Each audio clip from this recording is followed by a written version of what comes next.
Malu, bem-vinda mais uma vez aqui com a parte 2 desse tema tão importante para nós.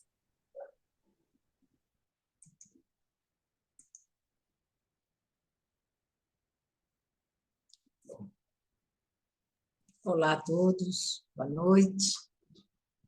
Hoje nós temos a segunda parte desse tema que é fundamental para todos nós e é interessante que a leitura fala de perdão e a Conceição fala de conciliação. Essas duas palavrinhas são fundamentais quando nós falarmos sobre o tratamento da obsessão.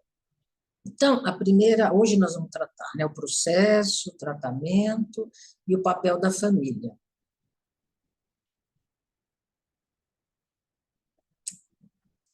Por que não está indo? Ai, ai. Para nós está aparecendo, só não está mudando, né? Não está mudando. Não tem razão de tentar Não. de... Não tem motivo, mas compartilhar.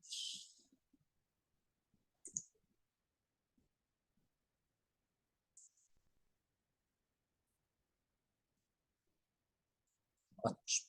Só uma questão de reiniciar, né? Parece. Mas tudo bem. Então, nós vamos lembrando que estamos tratando a obsessão como um transtorno espiritual. É uma perturbação espiritual, mas nós tratamos como um transtorno espiritual por conta de existirem muitos sintomas quando se desenvolve um processo obsessivo. Então, ele é amplo e complexo, por isso que nós tratamos como um transtorno espiritual. Essa questão de ser bidirecional quer dizer que não existe um espírito desencarnado, mal, inferior, que atua na vida, na nossa vida dos encarnados. É uma relação de troca entre os espíritos encarnados e desencarnados. Existe uma ligação mental entre o espírito encarnado e desencarnado. Quer dizer que tem uma participação nossa importante. Se não existisse uma participação nossa, não existe um processo obsessivo. É claro que às vezes incomoda um pouquinho saber disso, porque a sensação que dá é falar assim, então nós somos culpados. Não, a doutrina espírita não busca nem culpados e nem responsáveis. Busca o entendimento do processo, o entendimento do que é obsessão, de todo esse processo, para que nós tenhamos conhecimento suficiente para conseguir superá-lo, tratar da obsessão. Então, isso que é importante para nós, não saber quem é quem é culpado, se tem alguém culpado. Então, a causa da obsessão, como nós já trabalhamos, é esse vínculo patológico, doentio, desequilibrante e desequilibrado entre espíritos, os desencarnados e o encarnado.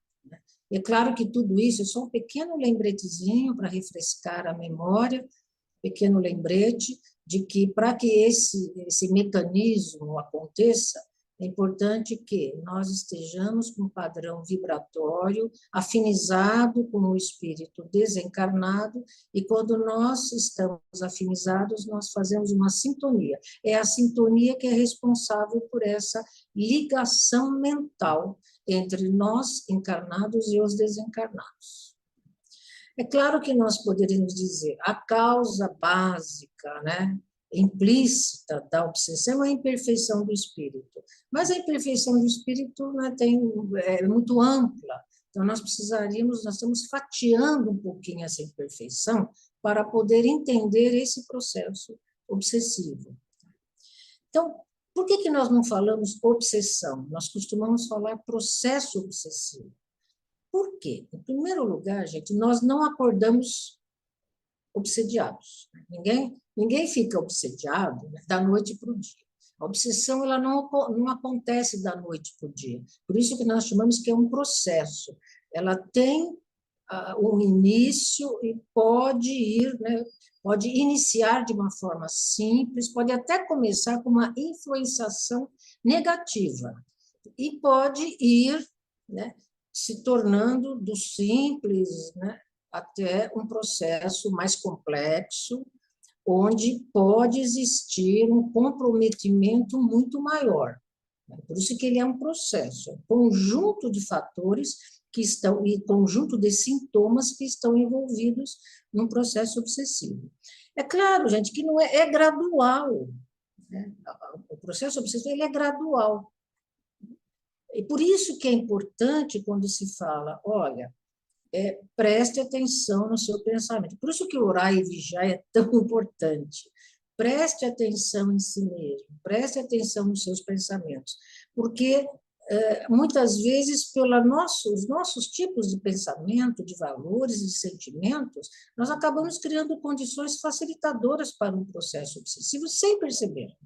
Por isso que é importante esse olhar-se, olhar para si mesmo, se perceber, perceber as alterações, as mudanças que estão acontecendo no nosso íntimo. Então, ele é gradual, do simples para o complexo, e é gradual. Não vai acontecer assim, sabe, já com essa gravidade. Então, mas, para que aconteça um processo obsessivo, é necessário, gente, que tenhamos as condições facilitadoras. Assim, porque se não houvesse essas condições facilitadoras, todos nós estaríamos obsediados, né? Se não houvesse algumas condições que permitem que se aconteça essa ligação desequilibrada, desequilibrante entre espíritos que estão doentes, estão em desequilíbrio. Então, que condições facilitadoras são essas? O primeiro é nós termos um padrão vibratório alterado, quer dizer, aquele pensamento, aqueles sentimentos que começam a ser persistentes no nosso dia a dia.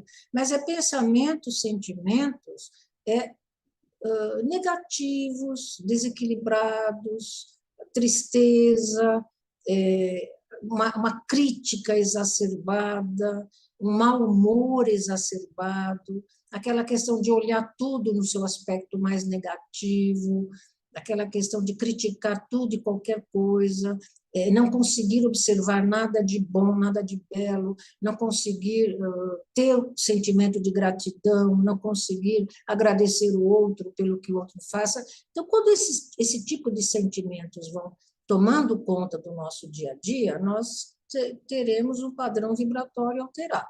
Isso precisa persistir, né? Essa alteração precisa persistir.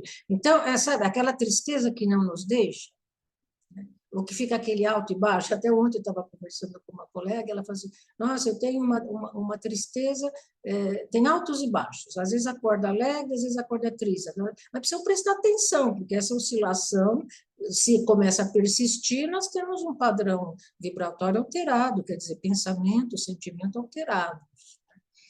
Aí, então, a persistência dessa alteração. Aí é necessário que aconteça a sintonia vibratória, né? Nós nos ligarmos em pensamento com o espírito desencarnado, né? E precisa existir uma persistência da sintonia. Por que estamos falando isso? Porque nós podemos sintonizar e dessintonizar, sintonizar, desintonizar. Ainda bem, né? Porque quando nós fazemos uma sintonia que não é agradável, nós podemos mudar isso. Mudou o pensamento, mudou o sentimento, quebra essa sintonia desequilibrante, desequilibrada, com um espírito que também não está lá muito bem, né? E, ainda assim, é necessário que haja uma ligação especial entre os espíritos, né? Tem que ter algum tipo, né, de história, vamos dizer assim, entre os espíritos. Nós podemos até, né, segundo todos os relatos que nós temos da doutrina espírita, né, a grande maioria dos processos obsessivos tem a ver com a dificuldade de perdoar, né? A grande maioria tem a ver com ódio, uma raiva persistente que se arrasta, às vezes, por, né, muitas décadas, né, e até de várias existências, e que os espíritos, o encarnado ou o desencarnado, não conseguem um perdão, uma conciliação, não consegue, né? Por isso que se torna aí, nesses casos, se torna um processo obsessivo relativamente grave, que compromete bastante o espírito, né? Compromete os dois. Então, necessário essas condições facilitadoras. Ainda assim, gente, com todas essas condições facilitadoras, nós temos uma proteção própria, né? Porque, felizmente, nós temos uma capacidade, como a vida, nós temos muitos estímulos, às vezes nós estamos com um pensamento destrutivo, um pensamento desequilibrado, e às vezes um programa que você assiste quebra essa sintonia. Às vezes uma leitura saudável que você faz ajuda a quebrar esse tipo de pensamento desequilibrante, então já, né, vai eliminando um pouquinho uma das condições facilitadoras. Então, nós temos uma proteção própria. Agora, é importante que nós possamos ter um investimento grande nessa proteção própria que todos nós temos, que é de procurar se estabilizar, né? O nosso psiquismo sempre busca a estabilização, né? Então, nós temos um pouquinho dessa proteção. Bom, então temos as condições facilitadoras e ocorre um processo obsessivo. Quais são as consequências desse processo obsessivo, né? É uma ligação mental desequilibrante, desequilibrada. O que vai acontecendo? Porque essa ligação, ela persiste, né? Ela é intensa.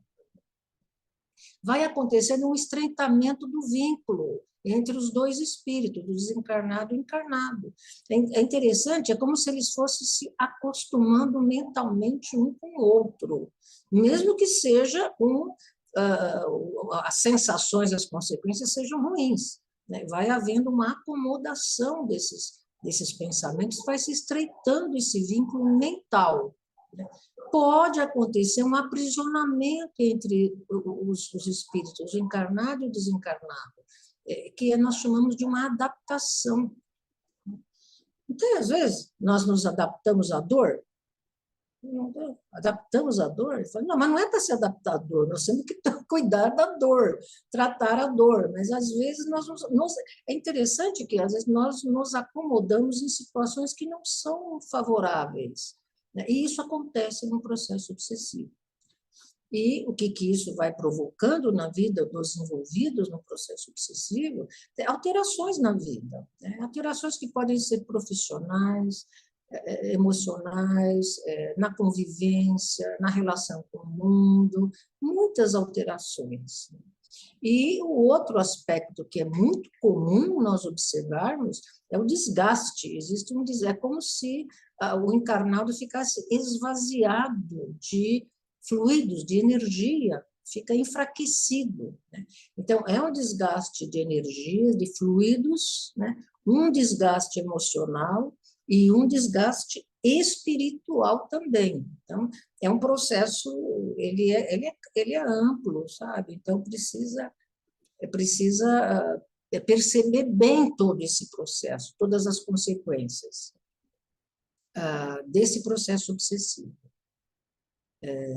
Bom, então, só fazendo esses lembretes, lembrando que é um processo, que tem um início, por isso que nós sempre reforçamos muito, né, quando os pensamentos estão desequilibrados, estão trazendo sofrimento, quando os sentimentos estão trazendo sofrimento, vamos cuidar.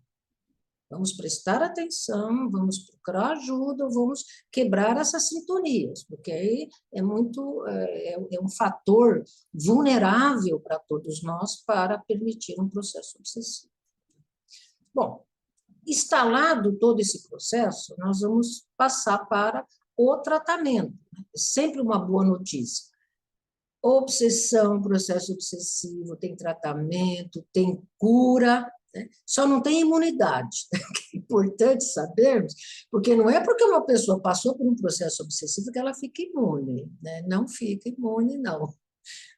Mas algumas outras coisas podem acontecer conosco. Mas sempre que nós estivermos numa condição facilitadora e persistente, existe a possibilidade de um processo obsessivo. Então, para tratamento, precisa de diagnóstico. Isso nós já até falamos um pouquinho a semana passada, porque os sintomas de um processo obsessivo confundem-se com doenças mesmo.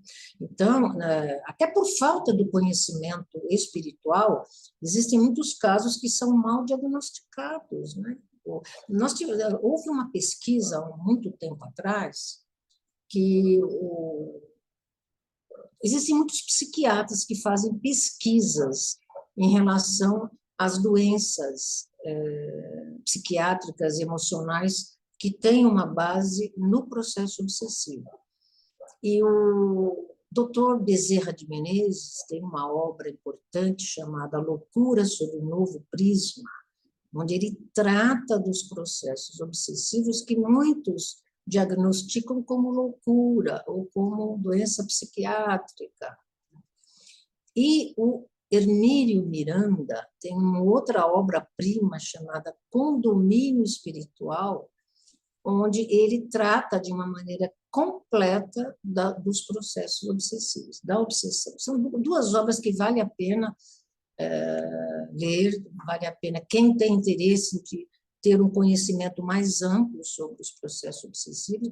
No caso do Condomínio Espiritual, que é completo, um trabalho completo, o Hermílio Miranda trata de um caso de, acho que muitas pessoas já devem ter ouvido falar das personalidades múltiplas, né? Que é uma pessoa que apresenta várias personalidades. E ele trata, né, desse caso como um processo obsessivo de vários espíritos obsessores que se ligam ao espírito encarnado. Tá? E é um trabalho fantástico, fenomenal, assim, de entendimento desse processo e tido como uma doença psiquiátrica. Então, o que pode acontecer? O tratamento só psiquiátrico não será suficiente para curar ou para resolver a questão, porque fica faltando uma parte fundamental, que é o tratamento espiritual. Então, a questão do diagnóstico é muito importante, e outra coisa que vale a pena lembrar, né, o perispírito fica afetado no processo obsessivo, por isso que ele transmite para o espírito o desequilíbrio, o espírito transmite para o corpo físico o desequilíbrio. Então, pode existir, inclusive, doenças físicas, orgânicas, com uma base em processos obsessivos. E as emocionais, psiquiátricas, psíquicas, né? A grande maioria, não vamos falar totalidade, né, que já é um pouco exagerado, mas a grande maioria tem envolvimento com o processo obsessivo. Não só isso, muitas outras questões sérias e graves, né, na nossa sociedade têm base em processos obsessivos. Se fizermos um estudo bem detalhado, nós vamos perceber que o processo obsessivo é uma das causas de muitas questões trágicas, né, dramáticas, tristes. Né. Então, agora, qual é a questão do tratamento? Você fala assim, bom, então vamos lá, afasta o espírito, exorcismo, era muito comum as pessoas fazerem exorcismo. Hoje ainda nós ouvimos um pouquinho dessa questão de exorcismo, de afasta o espírito. Não, na verdade, o tratamento dos processos obsessivos é trabalhar o vínculo que foi estabelecido entre o espírito encarnado e o desencarnado. Precisa transformar essa relação que se estabeleceu entre esses espíritos. Então, o que vai precisar transformar? Né? O pensamento, os sentimentos, né? Porque eles vão alterar o padrão vibratório, alterou o padrão vibratório, acontece uma quebra desse vínculo, né? Acontece, ou uma transformação, porque qualquer um dos espíritos que promover uma transformação do pensamento, do sentimento, já quebra a relação do processo obsessivo. Qualquer um dos dois, porque aí não existe, né, o padrão vibratório que permite essa ligação mental. Agora, é claro, gente, que o profundo do tratamento, quando se fala em transformar na relação, é poder levar os espíritos, principalmente, né, porque o obsessor sabe por que está ligado. Nós, encarnados, não sabemos, mas o o espírito desencarnado sabe, né, se foi a mágoa, se foi o ódio, se foi o rancor, se foi uma paixão doentia, se foi uma identificação, né? Mas nessa transformação de relação, a ideia é levar a se perdoar, a que eles consigam se conciliar e um olhar para o outro, né, de uma outra forma, de uma outra maneira, né? É claro que isso tudo acontece via pensamento e grande parte é via inconsciente. Agora, temos recursos para lidar com o processo obsessivo? Internamente, nós temos. Mas o que acontece? Quando nós adoecemos, nós temos dificuldade de utilizar os processos de cura que nós temos internamente. Nós não conseguimos, porque eles ficam embotados, ficam adormecidos. Então, nós não conseguimos, né, ter acesso a esses recursos que todos nós temos. Então, precisa de um auxílio externo, pelo menos para iniciar o tratamento. Depois, quando caminhamos e temos uma melhora significativa, nós iremos lançar mão dos recursos internos que nós temos de harmonia, de equilíbrio, e aí tem uma série de recursos que nós podemos utilizar para, né, superar um processo obsessivo. Agora, importantíssimo, né, é o fortalecimento. Porque quando nós estamos no tratamento, como é importante que nós tenhamos conhecimento de que precisamos, né, nos fortalecer energeticamente, ou fluidicamente, emocionalmente, e a fé, a confiança, porque a fé nessas questões são muito importantes, sabe? A fé, quer dizer, é a confiança em que nós temos capacidade de superar e a confiança em quem está tratando de nós, que tem condições de nos ajudar. Então, esse restabelecimento da fé, da confiança, eles são fundamentais no processo obsessivo. A fé quer dizer, não é a fé, eu acredito, não é isso, né? É a fé de que eu tenho confiança, mas eu vou fazer alguma coisa para que essa situação se modifique. Então, é a fé com ação, não é a fé só pensamento, só sentimento, né? Então, o que mais, né? Todo o objetivo nesse fortalecimento é auxiliar esses espíritos a fazerem uma modificação significativa dos pensamentos e dos sentimentos.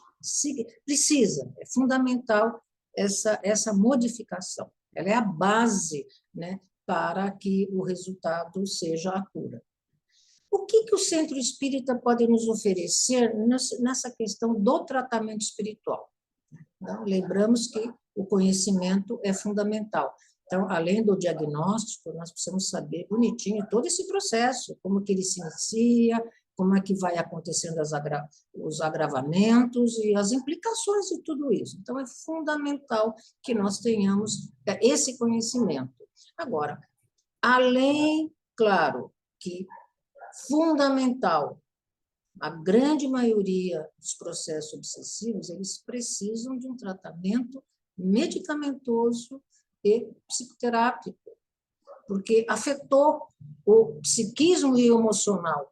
Então, muitas vezes, até por conta de alguns desequilíbrios muito graves, né, é necessária uma intervenção realmente médica, psiquiátrica e psicoterápica, para ajudar esse encarnado aí se modificando e encontrando um ponto de equilíbrio. Então, o que o Centro Espírita oferece é em complemento a todos aqueles tratamentos que nós precisamos lançar mão, né? Acho que nós até tínhamos comentado que a grande maioria, né, de casos psiquiátricos em hospitais psiquiátricos, foi feito um estudo sobre isso,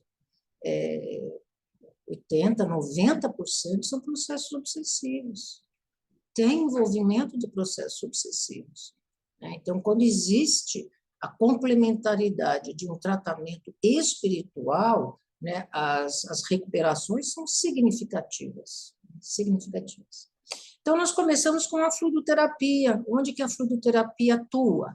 Né? Na renovação fluídica, através do passe, na fluidoterapia. Então, esse passe é fundamental, por quê? Porque os fluidos ficam contaminados, ficam alterados e provocam doenças por conta dessa ligação desequilibrada e doentia. E as palestras ajudam a modificação do padrão vibratório, a modificação do pensamento, do sentimento, isso vai ajudando com que o encarnado modifique a sua sintonia. Tá? Então, esse conhecimento que são passados pelas palestras, elas são fundamentais. Os passes em si, né, ajudam nessa renovação fluídica, que o que acontece? Acontece um desgaste fluídico grande, né, quando nós estamos num processo obsessivo.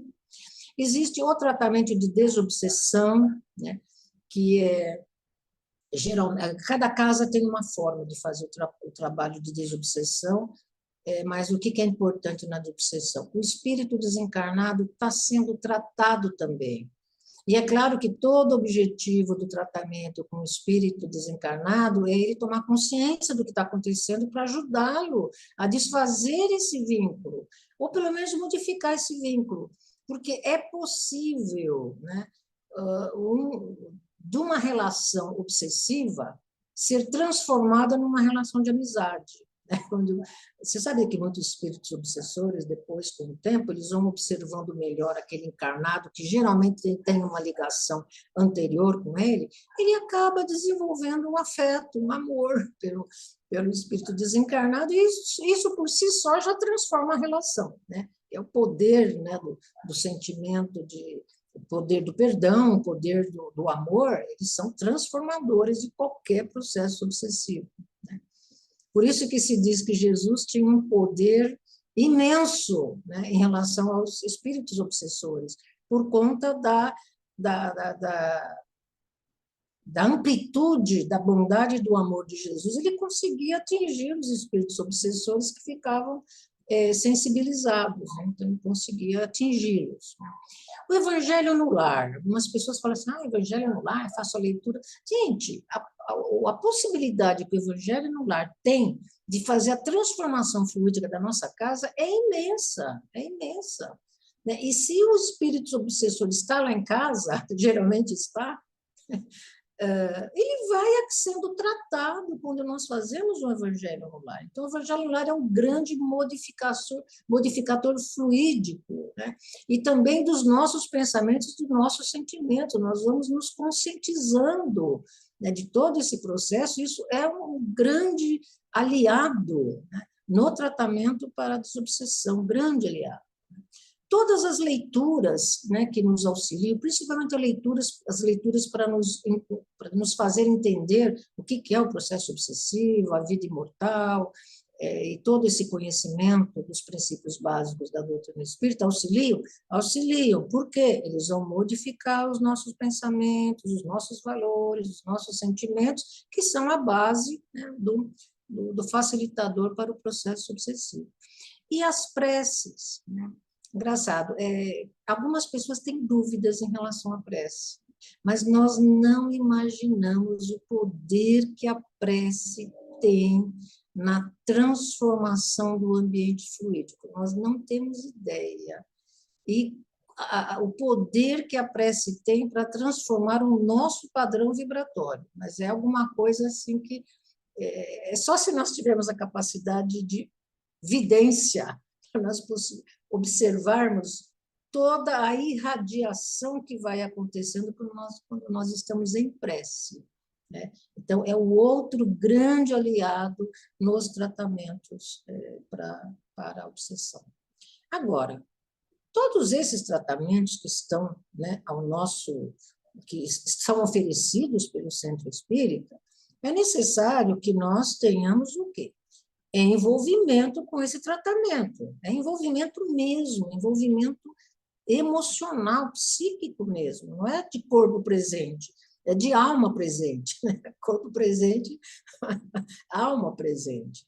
É necessária a persistência, é firme, porque o processo é um processo complexo, então, muitas vezes, tem um tempo, né? Esse tratamento precisa de um tempo para que se possa transformar essa ligação desequilibrada, desequilibrante, né? Então, a persistência é fundamental. E a continuidade. Pronto, já estou curada do processo obsessivo. Pronto, então, não preciso fazer mais nada. Precisa, sim. precisamos continuar mantendo o equilíbrio, a harmonia, o padrão, e continuar a leitura, o conhecimento, porque é isso que irá nos tornar, vamos dizer, fortes e fortalecidos para evitar outros processos obsessivos. Então, a pessoa fala assim, já faz 2 meses que eu estou fazendo o tratamento. Gente, não vamos pensar em tempo. O tempo não é... O que importa é nós superarmos o processo obsessivo. O que importa é o conhecimento e superar. Existem casos, né, de tratamentos que duram anos.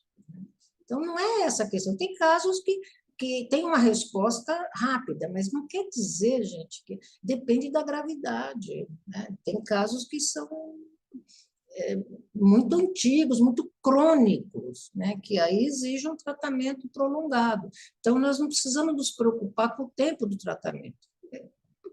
A preocupação é fazer o tratamento, mas entender o que estamos fazendo. Isso é fundamental. Agora, a família tem algum papel no processo obsessivo? Tem, porque nenhum processo obsessivo ele é sozinho, né? Ele envolve a família, tem a ver com a família. É que existe né, um familiar que acaba apresentando sintomas mais evidentes do processo obsessivo. Mas é um processo familiar, o processo obsessivo. Tem a ver com a família, né? E atinge todos, viu? Atinge todos. Então, muitas vezes, quando tem uma pausa, né, naquele que está apresentando sintomas, o sintoma pode aparecer no outro familiar, né, de uma maneira diferente, mas pode aparecer no outro familiar. Então, às vezes, é uma briga, é um conflito. Sabe? Então, todas essas desarmonias familiares têm a ver com o processo obsessivo. Agora, na questão do tratamento, o que a família pode fazer? Aqueles membros que estão, né, menos comprometidos no processo obsessivo, pode funcionar como uma parte saudável, né?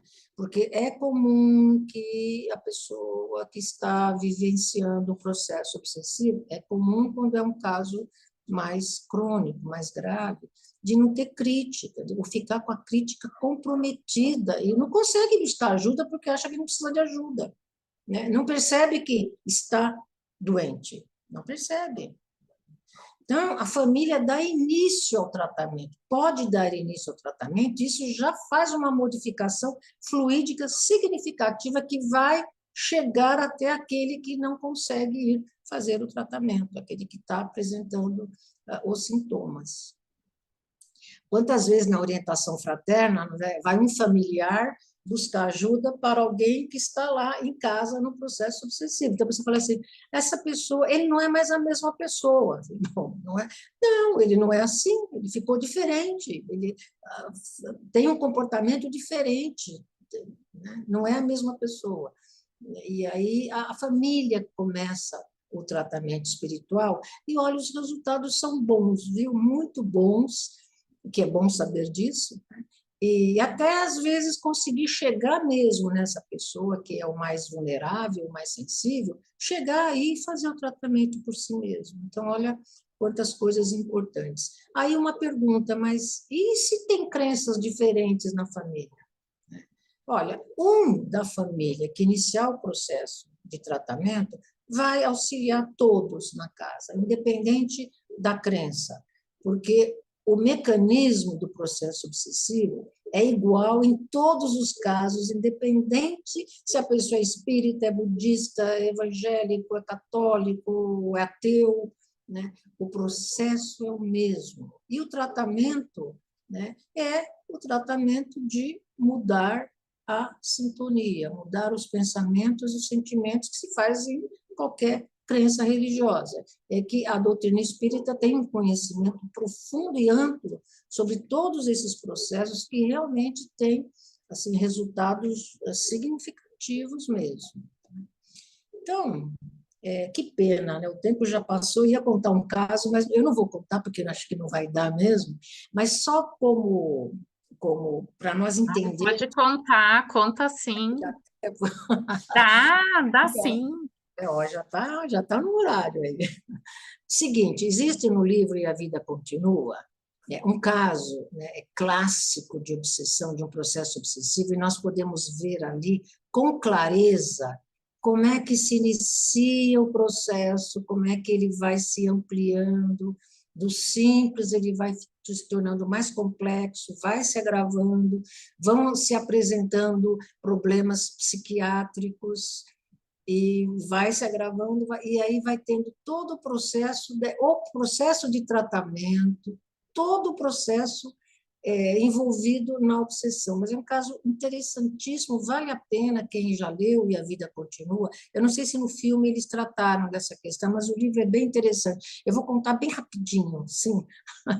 Assim, era um caso assim, tinha um rapaz casado, apaixonadíssimo pela esposa, mas ele tinha um caso fora do casamento. E a esposa, por sua vez, tinha um caso fora do casamento. Isso é coisa de filme, viu? Tinha um caso fora do casamento com outro homem que ela amava outra pessoa. E aí aconteceu lá uma situação e esse jovem ele foi ferido mortalmente numa caçada pelo amante da esposa dele. E ele desencarna. Quando ele desencarna, ele percebe o que tinha acontecido. Quem era, né, o algoz, né, quem é que havia ferido ele mortalmente, e aí ele descobre que a esposa que ele amava tanto não amava ele, amava o outro. Aí ele foi tomado de um ódio, de uma mágoa, de um ressentimento, mas, ao mesmo tempo, o que aconteceu? Ele se aproximou daquela que era amante dele e percebeu que era ela que amava ele profundamente, porque ela chorava todos os dias a falta dele. E ele, quando ele percebeu isso, ele foi tomado por um sentimento de culpa muito grande, porque falou aquela que amava ele, ele não amava, isso era um caso. E isso fez o quê? Com que eles fizessem uma ligação, né, intensa, emocional, de pensamento, onde ele acabou se ligando a essa mulher por perceber que era ela que amava ele, não por ódio, né? Por perceber que ela que amava ele. E ela, sentindo aquela perda, né, só pensava nele, eles fizeram uma ligação intensa, né? E aí vai se agravando o processo obsessivo e ela apresenta todos esses sintomas que nós relatamos, alucinações visuais, alucinações auditivas, e aquele processo vai se agravando, e aí nós vamos vendo, né, no mundo espiritual, a intervenção da equipe espiritual para ir transformando essa ligação entre os dois, né? E nós vamos vendo todo o desenrolar do processo. Mas o que é interessante é a gente ver como é que ele começou, né? Um sentimento, né, que no caso com ela não foi ódio, que é diferente, por exemplo, não sei quem se lembra da novela A Viagem trata de um caso também obsessivo, intenso, que o rapaz ele desencarna na prisão, e aí ele passa a obsediar todos aqueles que ele achava que eram responsáveis por ele ter sido preso, né? Que isso é bem relatado, é bem claro também na novela Viagem, e também lá também eles vão tratando todo o tratamento, como é que é feito o tratamento, o esclarecimento do espírito desencarnado, todo aquele processo para ele perdoar, para que ele se reconcilie com aquelas pessoas. Então, a base, né, é toda essa, né, de perdão, de reconciliação, de conscientização, porque em muitos casos obsessivos não é de ódio, de raiva, mas é, às vezes, uma dificuldade de lidar com afastamento, né, daqueles que se tem um afeto muito grande, e isso pode levar a um processo obsessivo. Então, aí é a conscientização. Então, olha quantas coisas, né, intensas, fortes, profundas, que nós temos ligadas a um processo obsessivo. Então, é importantíssimo que nós tenhamos conhecimento disso tudo. Claro que nós não temos condições de explicar tudo, nós só estamos dando assim, uma base, algumas informações necessárias, né? Então, concluindo, né, recursos existem para nós tratarmos da obsessão, né, nos centros espíritas ou em qualquer outro lugar que nós busquemos essa transformação interna, né? Então, nós temos recursos espirituais, medicamentosos, psicoterapia, todos eles aliados nos auxiliam a superar um processo obsessivo. Agora, base, nós precisamos nos rever. Precisamos olhar para nós próprios, saber qual é o objetivo da minha vida, quais as metas da minha vida, o que eu estou fazendo, estou feliz, a minha profissão, o meu estar no mundo, como é que está o meu estar no mundo? Isso é fundamental, fundamental, porque obsessão é reflexo de mal-estar interno. Alguma coisa não está bem dentro de nós. E as possibilidades de quando vivenciamos um processo obsessivo, quando nós temos um contato na família com um processo obsessivo, de nós sairmos modificados desse processo, é muito grande se nós conseguirmos aprender com uma experiência que é dolorosa, viu? É dolorosa. Mas nós temos a possibilidade de sairmos mais amadurecidos, mais sensíveis e mais compreensíveis em relação a todo esse envolvimento dos espíritos desencarnados que estão doentes, que estão precisando de ajuda, e nós encarnados que também não estamos bem e precisamos rever os nossos objetivos de vida. E a doutrina espírita é primorosa para nos mostrar os caminhos da espiritualidade, que pode transformar a nossa vida e nos fazer crescer e amadurecer de uma maneira significativa. Crescendo, amadurecendo, aí sim nós podemos ficar imunes aos processos obsessivos. Então é isso, amigos. Né? Recomendo as leituras, mas principalmente com domínio espiritual, a loucura sobre o novo prisma. Muito obrigado e até uma próxima oportunidade.